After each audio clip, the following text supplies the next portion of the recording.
Okay, so now we're going to talk about the remainder theorem, which is a very useful result in maths.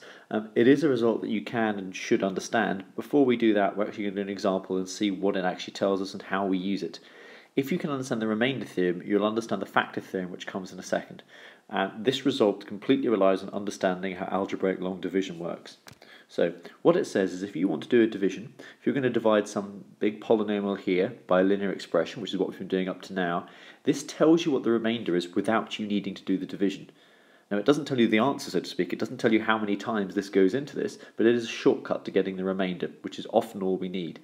So what are we actually doing here? It's saying if you've got an expression, the thing which is being divided, and you're dividing it by something like this, I'm saying you need to plug a certain number into this. The thing you want to divide, if you plug a certain number into it, it will give you the remainder when you divide by this thing here. Now, the thing you divide in is what makes the divisor 0. That maybe overcomplicates it, but we'll see in a second what I mean by that. All we're saying is if you're dividing by something, you think what would make that thing you're dividing by 0, plug that into the original expression, and you will get the remainder as your answer without doing long division. So let's see that in action here. So here we're being asked to divide this thing here. This is filling the role of fx here, okay? And it's being divided by x minus 3. That's the linear thing we're dividing by. So what I'm saying is, look at x minus 3 and decide what makes that 0. What value of x makes that 0? A little bit of perhaps unnecessary rough work here, and we see that x is 3. So if I found the value which makes this bracket 0, and I plug it into this, I will get the remainder that I would get if I did the long division. So 3 makes this 0, I plug it into this thing here, and you end up getting an answer of 2. So what this says is if you did x minus 3 divided into this, you would do a lot of working out, you would get how many times it goes in, but this is the remainder that you would get. Okay? So it would be a good thing to check this. I would suggest you go away and do the algebraic long division, divide this into this, and check that you get 2. Your algebraic long division will take you longer than what I've just done, but it will have the benefit of giving you the actually how many times it goes in. It will give you the quotient. So let's see why this is the case, and I do think this is worth understanding. So let's look at this specific example first, and then we'll go back to the more algebraic version. So if I start with this and I do 2x squared minus 5x minus 1, and I divide it by x minus 3, perhaps you've just done this, you will get the quotient. You will find out how many times it goes in. Let me call that q of x. Okay, there'll be some kind of piece of algebra there, the thing we used to put in brackets. And there will be a remainder, okay? And what you would do is you would write that remainder over the thing you're initially dividing by. You have an answer that looks a bit like that. Now, if I times through by x minus 3, I will get this statement here. I will get that 2x squared minus 5x minus 1 equals qx times x minus 3 plus r. So when you times through by this, it disappears on this side. When you times this term by x minus 3, it picks up that factor x minus 3. And when you times this by x minus 3, it just becomes r. Now, if you're interested in finding this remainder, you want all this stuff to disappear. So you don't really know anything about qx, but you do know how to make x minus 3 disappear. If you plug in 3, then this bit will disappear. You'll get the remainder by itself, and if you plug 3 into that, you have the remainder. This is exactly the same thing that we've done up here. We've looked at what makes x minus 3 0, what makes the thing you're dividing through by 0, we've plugged it into the thing you are dividing by, and it gives me the remainder. Let me just do that again in more algebraic terms. So, if we look at this statement up here, I'm saying that when you divide f of x by ax minus b, then you will get an answer I don't know at the moment. You'll get some kind of chunk of algebra, how many times the ax minus b goes into fx, and you will also get a remainder, which you will write over the initial divisor. Now, timesing through by ax minus b gives you f of x equals q of x times ax minus b plus r. You are trying to get access to this number here. You want to know what the remainder is. So we want pretty much everything else to disappear. We certainly want this awkward bit here to go away. We don't know how to make qx disappear, but we know how to make ax minus b disappear. If you plug in the number that makes this disappear, this will disappear. So what makes this thing here go away? Well, when does ax minus b equal 0? Well, rearranging this, it happens when x equals b over a. So if you plug in the value x equals b over a into this whole thing, you will get f of b over a equals, now this bit will disappear because you've picked a value of x that makes this whole thing disappear, but the remainder will be left by itself, and you will get r. So exactly like the statement above, we're saying that the remainder, when you divide by this thing here, is f of b over a. You won't be asked to prove that, but I think that understanding can be particularly useful sometimes in some kinds of questions to know why the remainder theorem works. Now, operationally, this tends to go quite badly wrong, and the reason is that people aren't very clear on what value they should be plugging in. If you learn this thing off, this is all very well, but let me just test by doing a few extra examples what the value you would plug in is. That's the key thing. If you're dividing by x minus b, I'm saying plug in b over a. Here, I said if you're dividing by x minus 3, plug in 3. If I was dividing by x plus 4, the number I would plug in is minus 4. That's what makes this 0. If I was dividing in something like 7x minus 3, the number I plug in is 3 over 7. That's what makes this thing disappear. Okay? If I was dividing by, I don't know, 3x plus 2, then the number I plug in is minus 2 over 3. You can either do this by setting up these mini little statements like I've done down here, or you can go back to this thing here. It's the negative value of whatever b is, so the negative value of minus 3 is 3, negative value of 2 is minus 2, divided by what's in front of the x. I honestly think rather than maybe learning off that thing there, I would just look at what you're divided by and say what value of x makes it 0. So let's move on to the next example and apply all of that. So here, as we've already discussed, the first thing to decide is, well, I'm dividing this by something. What's the value I'm going to be plugging in? I only want the remainder, so I'm not doing full long division. So I'm dividing this into this. So I'll maybe call the thing I'm being divided through by fx to match the statement of the theorem at the beginning. But the key thing here is to find the value. What makes this 0? You can maybe see straight away, maybe you do some rough work, but what makes this 0 is x being minus a half. So that's the value I plug into this. So I take my minus a half, plug it into this thing here, so that'll give me minus a half cubed, plus 2 lots of minus a half squared, minus 7 lots of minus a half, minus 12, and I get my final answer minus 65 over 8. That's the final number that you would end up with at the end if you did do the division and divided 2x plus 1 into this thing here. That's a particularly difficult one to do because if you divide 2x into x cubed, you're going to get it going in a half times, well, a half x squared times. So this remainder theorem is a much quicker way of digging out the remainder if that's all you're interested in. Okay, another example. Down here, you've been given a polynomial. Okay, it's got an unknown in it, an unknown a in it, but it's being divided by x plus 1. Because there's something unknown in part of the question, that's why you're being given the final answer. You're being told that the remainder is 12. So let's use the remainder theorem. I know that when I divide this into this, I get a remainder of 12. So what is it that makes this 0? It's minus 1. So if you plug minus 1 into this, the remainder comes out, which is 12. So let's do that. Let's plug minus 1 into this and know that the answer, the value I should get out, is the remainder, which is 12. So plugging minus 1 into this, I get this expression here, and that's equal to 12, so I end up simplifying that down to get a equals 2. This is just a different version of the remainder theorem, okay? It's the kind of classic flip of a question. Rather than giving you all the information you need for the question to work out the remainder, we're giving you the remainder and taking part of the information out of the question. Here's another example similar to what you've just done. You're being given a polynomial with some missing information in it, well, missing an a just, and you're being told that you are dividing by x plus 2 and you're also dividing by x minus 1, and although you don't know the remainders, you know a relationship between them. It is a question about the remainders, okay? So let's work out what the remainder is when I divide by x plus 2. I won't be able to get rid of this a, so it will still be a piece of algebra. So if you want to divide by x plus 2 and find the remainder, you're saying what makes x plus 2 0? It's a value of x minus 2. So let's plug minus 2 into this thing here.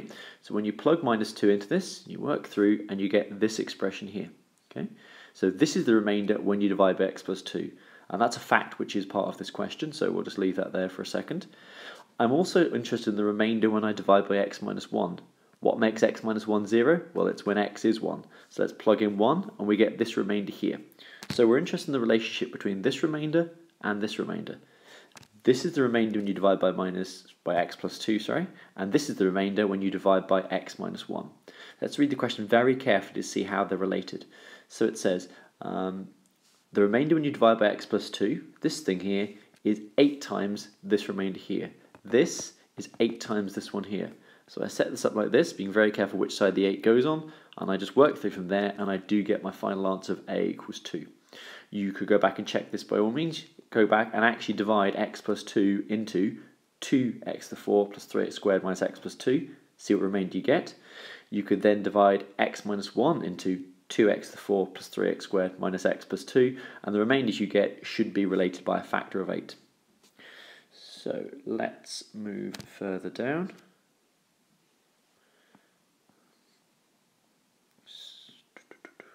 Yep, okay, so I'm still recording, you heard my silent moments there. So, we're now onto the factor theorem. Now this is nothing different, this is just a specific case of the remainder theorem. The remainder theorem lets you work out what the remainder is. If something is a factor, if you're going to divide by something like this thing here and it's a factor, it will give a remainder of 0, okay? Now this is actually more usefully used in reverse, okay? So, I'm sort of saying, if you can find a value, which when you plug it in gives you 0, then you could probably trace back and work out what that remainder is. So if I give you a big polynomial and say that when you plug in the value 1, you get a remainder of 0, that's telling you that there must be a factor involved. There must be something which goes in exactly. And thinking back to what we did earlier on, it's really the reverse of that. If 1 is going to make it 0, then the factor must be x minus 1. So that's all a bit kind of, I don't know, vague. So let's have a look at this in action. So let's move up a bit. So, first thing, it says, show that x minus 1 is a factor of this. Oh, hang on, well, that's a really good starting point. So, if I'm showing this as a factor, well, I'm expecting that if I calculate the remainder of this thing, it should be 0. There should be no remainder because it's a factor.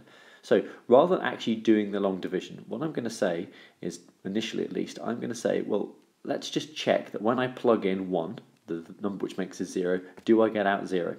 So, if I put in 1 to this thing here, you get a remainder of 0. A remainder of 0 is telling you that this thing is a factor. Now, because of the follow-up part of this question, I am going to actually have to do the division.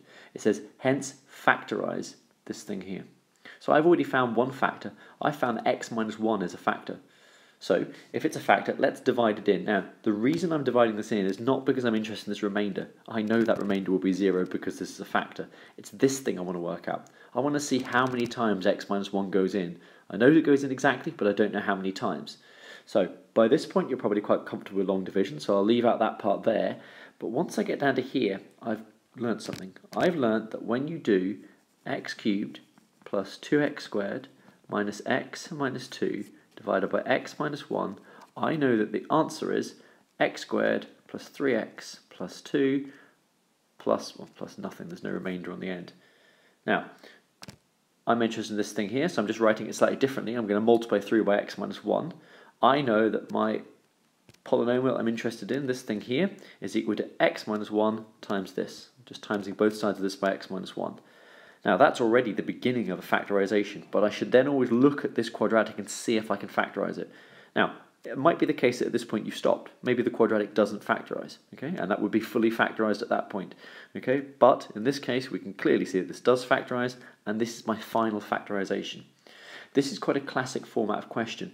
I find a factor or check something's a factor, divide it in to see how many times that factor goes in, and then factorize that remaining bit. So, this is perhaps the most useful application that we're going to have now of all of the stuff we've done with the remainder, factor theorem, and algebraic long division, and that is factorizing a cubic. Okay? This question here is not so dissimilar to the previous example, it's just you're not giving any help. In the previous one, you were told a linear factor, and then we divided it in and carried on and fully factorized. Here, you're told nothing at all. It's up to you to find a linear factor. And the way we do that is to try and find that linear factor by trial and error. We're going to plug numbers into this until we find a number that gives us 0. Okay?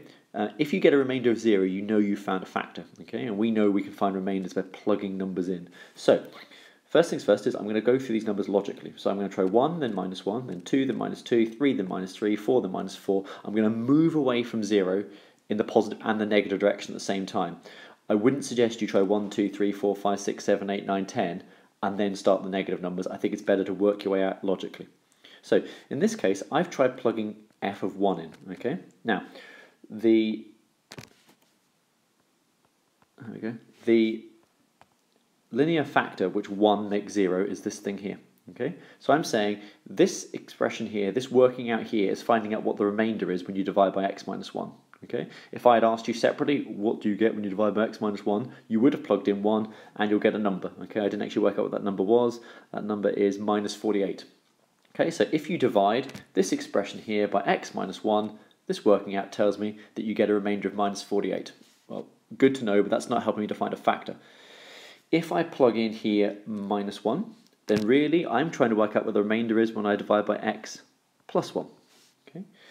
When I do that, I didn't bother working out here because it wasn't particularly interesting to me. I got an answer of plus 48. Okay. So when you divide this by this, you get a remainder of 48. I'm so interested I didn't even work out that 48. That is not a factor. I'm not interested in it. And so on until I get to this, finally, this interesting value. When I put in minus 2, which is really me experimenting with division by x plus 2. So if I divide x plus 2 into this, I get a remainder of 0, meaning that x plus 2 is a factor. That is a very important set of work there. Now, you might not be very comfortable with my way of saying, well, if you're trying 1, then you're experimenting with this particular factor here. If you don't like that idea of what makes this 0, then by all means just learn the standard definition of the remainder theorem. It does tell you, and so does the factor theorem, that if plugging in a particular value gives you 0, then it tells you how to translate it back into what that factor must have been. So this will come with a bit more practice. We'll do another example in a second. I'll maybe throw a few extra examples in, but for now, you need to be aware that a question like that begins with trial and error until you find a number that makes it 0. What that actually tells you about what the factor is the difficult bit. But here, trust me that we know that x plus 2 is a factor. So I'm going to divide x plus 2 in to see how many times it goes. And it goes in this number of times. I followed this all the way through because it's nice to get the 0 at the end. You trust this a lot more if you've got that x plus 2 gives a remainder of 0, because that's what we're basing the whole working out on. So at this point, I know that when you divide this by this, you get this. So I have really factorized this expression here. It's equal to x plus 2 times this.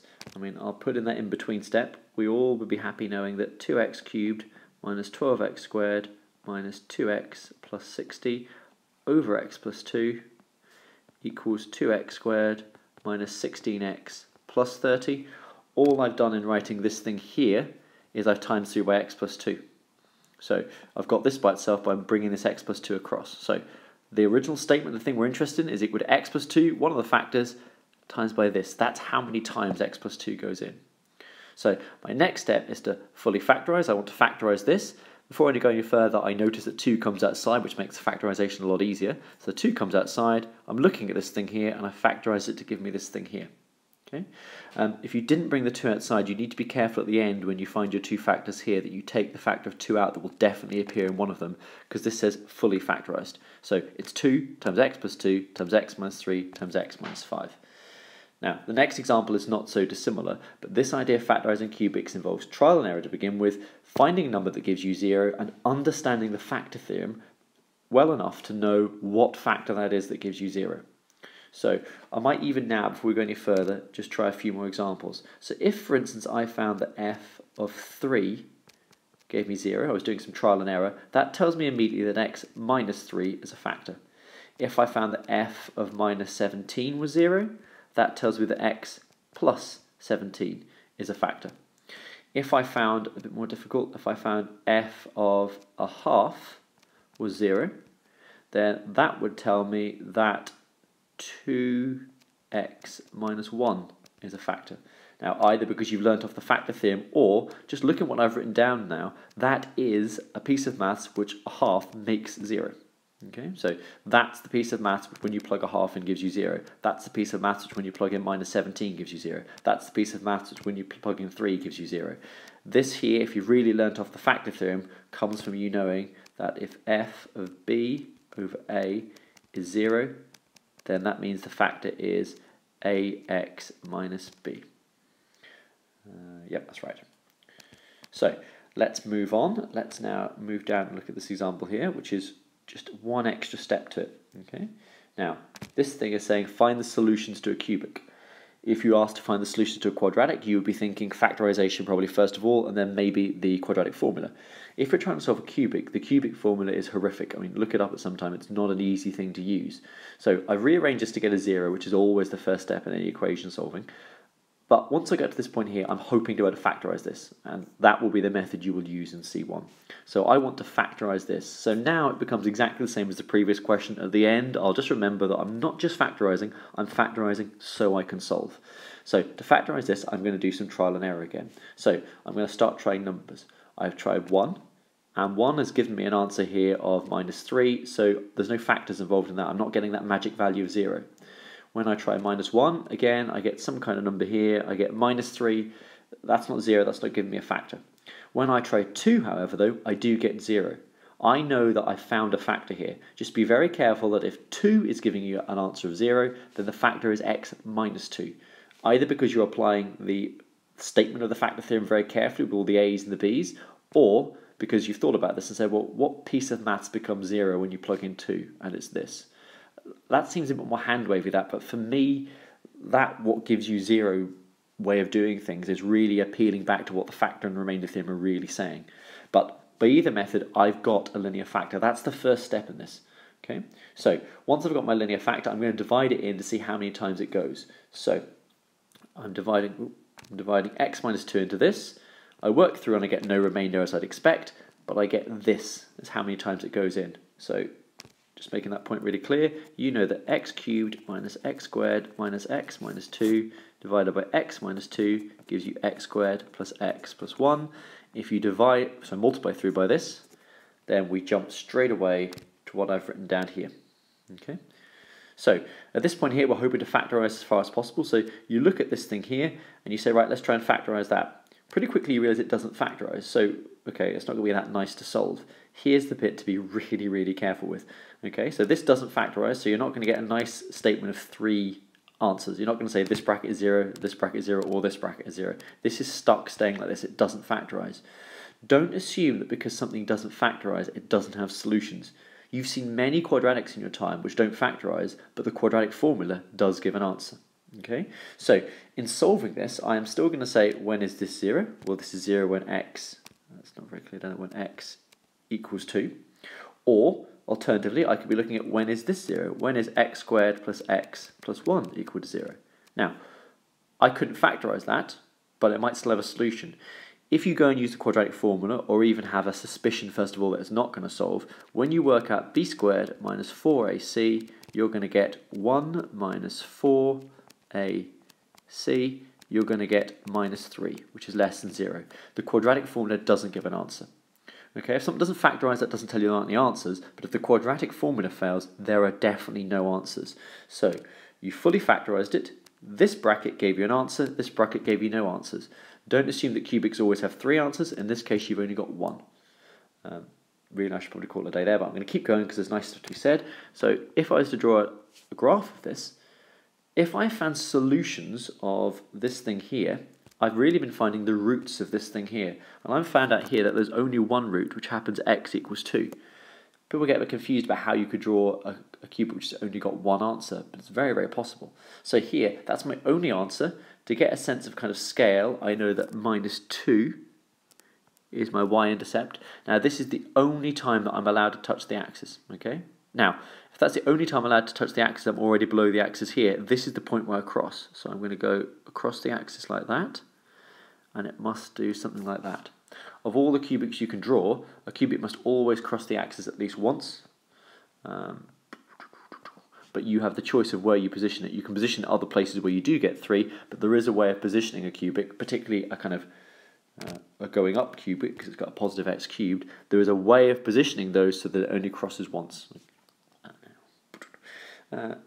Again, before we even go any further, that drawing idea is important. I mean, you can never avoid crossing the x-axis once, okay? You might actually end up crossing it twice, and you might actually get that kind of classic case where you do it 3 times, but you're guaranteed to do it once, which tells you that a cubic is guaranteed to have at least one answer. So you're guaranteed to be able to get at least one answer out when you solve a cubic. Okay, so now some kind of general questions to really test our understanding of this. So here we're being given a polynomial, and in this polynomial there are two unknowns. So hopefully we're going to be given two pieces of information here. So here we're being told that it has factors x minus 1 and x plus 3. Now, straight away you should be thinking, what does the factor theorem then tell me? That tells me if I plug in 1, not minus 1, if I plug in 1, this should give me 0. If I plug in minus 3, this should give me 0. Minus 3, because minus 3 is what makes this 0. So, when I plug in 1, I should get 0. So let's plug in 1 to this thing here, and we get an answer of 0. I rearrange that then to get a and b on one side and the number on the other. Okay, x plus 3 is a factor, so when you plug in minus 3, you get 0. So plugging minus 3 into this thing here, you have this piece of algebra here equal to 0, rearrange it to get a number on one side and the a's and b's on the other, and then I go through and I solve simultaneously. Okay, these are simultaneous equations in two unknowns, so I go through to that point there, and I find out that a is 3 and b is minus 19. Okay, so this thing here is no longer mysterious. So the next bit's more interesting. It says you find a and b, lovely, and find the third factor. So you've already got these two here, and you're trying to find the third of those factors. So let's see what we know. We know that x minus 1 and x plus 3 are both factors. Okay, so that means that x minus 1 times x plus 3 is a factor. If, for instance, 2 divides into a number and 3 divides into a number, then 6 divides into the number. If 5 divides into a number and 11 divides into a number, then 55 divides into that number. So we know that this thing is a factor. So expanding that out, we're really saying that x squared plus 2x minus 3 is a factor of this thing here. And the question is saying, well, how many times does that go in? What is the remaining factor? So let's divide the two factors we know, which are x squared plus 2x minus 3, into the original thing. And don't forget a and b are now known things. So going through all my long division, I do indeed get a 0 at the end because this goes in exactly. And I find out that this goes into this 3x minus 5 times. So this thing is broken up into this times this. 3x cubed plus x squared minus 19x plus 15 is equal to x squared plus 2x minus 3 times 3x minus 5. At this point, I've just broken this back down into the x minus 1 and the x plus 3 that this came from. So I was asked, when does it cross the x-axis? Well, looking at this thing here and saying when is it 0, it's very obvious that happens when x is 1, x is minus 3, or x is 5 over 3. At that point there, that's the structure of that question done, but it might be worth looking at this because this is a bit of a step up. I mean, here I've actually divided a quadratic into this thing here. So if you look at this here, I mean, it doesn't really make much difference, it's just more terms to manage. If I do x squared into 3x cubed, it goes 3x times. So times 3x by this whole thing here, and you get 3x cubed, 6x squared minus 9x. That's 3x times in this whole thing. I draw my line, and there's 3 things on the go here. All points I'm dealing with 3 things. Do my takeaway, something disappears. Takeaway. Bring this down, because I'm always trying to keep the same number of terms here as there are there. Carrying it through, I do get my 0. Let's move down a bit more. So, next one. This is a mixture of the remainder and the factor theorem. I'm giving you here a polynomial with an a and a b unknown, so I'm hoping to be told 2 pieces of information, and I am. I'm being told it's got a remainder of 1 when you divide by this thing here, and I'm being told x plus 2 is a factor. So it has a remainder of 1 when you divide by this thing here. So if you were dividing this into this, the number you'd be plugging in is 1/2, either by looking at what the remainder theorem says or by saying what makes this 0. So if you plug in a half into this thing here, you get the remainder, and I'm being told that that remainder is 1. So when you plug a half into this thing here, you get this, and that should be equal to 1. You rearrange all that to keep the a and the b on one side, the number on the other, and you have this linear equation here. Perhaps the easier one to use is that x plus 2 is a factor. So if you plug minus 2 in, the thing which makes this 0, you get an answer of 0. That's really still the remainder theorem. That's saying when you plug in the minus 2, you get no remainder because it's a factor. You get 0. So plug minus 2 into this, you get this thing equal to 0, rearranging it again to get a and b on one side, the number on the other, and then this should just immediately leap off the page as being simultaneous equations and 2 unknowns. On autopilot, almost you solve, and you get a is 1.3 and b is 0.9. So here we have a nice example which is mainly about the factor theorem, but actually it really does test if you understand your graph transformations as well. So firstly, I'm just going to add on the little piece of information which is told below that this y-intercept happens at 16. Just I couldn't quite draw it properly when I first created the diagram. So at this point here, I've got a diagram, and really it tells me 4 clear pieces of information. It gives me this point that it passes through, this point that passes through, this point, and also this point. Now it's very easy in this question to ignore what this is telling you. It's very tempting to think that this is enough information to give you the answer, and we'll address that as we go. But one thing to be really clear about is, if you're trying to write down what a cubic is from scratch, then the form of a cubic is ax cubed plus bx squared plus cx plus d. So clearly I'm going to need to use 4 pieces of information to find these 4 unknowns. If you're thinking about a quadratic suggests 2, but you need 3 pieces of information to find a quadratic. I mean, a quadratic is ax squared plus bx plus c. And even just think about a linear graph. It's not enough to know 1 point that a linear passes through. You need to know 2 points for 2 pieces of information. Okay, so going back to this diagram up here, I'm first of all going to just focus on these roots here, but we'll see in a second why that's not quite enough. So I can see that when you plug in 2, you get an answer of 0. Okay, when you plug in 2, you get an answer of 0. When you plug in 1, you get an answer of 0. And when you plug in minus 2, you get an answer of 0. Now, the factor theorem allows me straight away to transfer that into information. If you found that minus 2 gives you 0, then x plus 2 is a factor. If plugging in 1 gives you 0, then x minus 1 is a factor. If plugging in 2 gives you 0, then x minus 2 is a factor. Now, it's very easy, without even thinking about the factor theorem, to jump straight to this point here. If you were going to write down this cubic in a sort of factorized form, as 3 brackets like this, you would be saying, well, if I know that plugging in minus 2 gives me 0, then I want a bracket that makes me get 0 overall when I plug in minus 2. So think of a bracket that would give you 0 when you plug in minus 2. Well, that's a good example of one. If you think about this one here, this f of 1 equals 0, you want a bracket that means when you plug in 1, you do get out 0. So I'm going to go for x minus 1. And finally, for this last one here, you want a bracket which, when you plug in 2, gives you 0. So I'm going to go for x minus 2. So that looks very, very tempting up there. And what I've done down here is do almost the same thing. I said y is equal to x plus 2, x minus 1, and x minus 2. But I've introduced this k value here. Okay?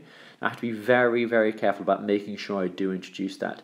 Because while this thing up here is perfectly true, it does pass through these points here, it's not necessarily the cubic that's drawn there. For instance, this would be another example of a cubic that passes through those 3 points. This would be another example of a cubic that passes through those 3 points. There are lots of cubics, infinitely many, that pass through 3 given points. It's not enough. Okay? If you look at the shape of these 3 cubics drawn here, the one that was given, the blue one and the red one, you can actually see that they've all been stretched in an up and down direction. They've sort of been fixed points on the x-axis but stretched in the up and down direction. That's the same as multiplying by a number. It's one of the graph transformations you've seen earlier. There's actually an infinity of different options here. Okay? There could be a number in front. Up here, the way we arrived at this was to say, that we need an expression such that when you plug in minus 2 you get 0, when you plug in 1 you get 0, and when you plug in 2 you get 0. But of course if you look at this thing here, these things would all still give you a 0 if there was a number in front. There couldn't be anything more than a number. If there was some algebra there, like another like x minus 3 term, well that would mean that 3 also gives you 0, there'd be another root. But there could be a number. That number doesn't affect this expression here, giving you zeros at the 3 points you want. So that k must be there. So this number's in front, and how are we going to find it? Well, we use the remaining piece of information. We know that that y-intercept up there must be at 16. So probably the easy way of doing this is just to plug in the coordinate. So if you plug in that coordinate, you should get a y value of 16 when you plug in 0. So plug in 0, these bits all reduce down to these numbers here. The k is still there, and you find that k is 4, giving you this final answer. The other way of doing this, which is really exactly the same thing, is to say, well, if I look at this thing here, I know the y-intercept has got a value of 16. What would the y-intercept be? Well, when you multiply this out, which I wouldn't recommend doing, when you multiply out, you get loads of x terms. The only way you wouldn't get an x term is when you do the 2 times the minus 1 times the minus 2 times by the k, which is exactly the same thing as what's happened down here. There's a lot going on there, but it's worth thinking about this question. If you were going to just learn it off, you would learn off that the roots give you those 3 factors, and just remember to put in that extra k, that extra factor that could be there. The overall other way of doing this, which really doesn't rely at all on the factor theorem, is to go right back to much earlier on your notes and to think about examples you've maybe done where you were trying to find the equation of a quadratic based on 3 points it passed through. You could, quite time consuming, have this thing here, this is a cubic here. You could plug in that y equals 0 when x is minus 2. Plug all that in. That would give you an equation in a, b, c, and d. You could plug in that when x is 1, you get out y is 0. That would give you a simultaneous equation in a, b, c, and d. If you plugged in this point, this point, and this point, you would get 4 equations, 4 unknowns. You could go ahead and solve that. Now that's a step up from anything you've done because you've only solved equations in 3 unknowns, but it is the same method. All of these methods, though, require 4 points to talk about a cubic. For all that chat of nearly 6 minutes worth of talking now, really it almost comes down to just learning off this little quirk that you need to remember that there might be a number in front of the factors you've found.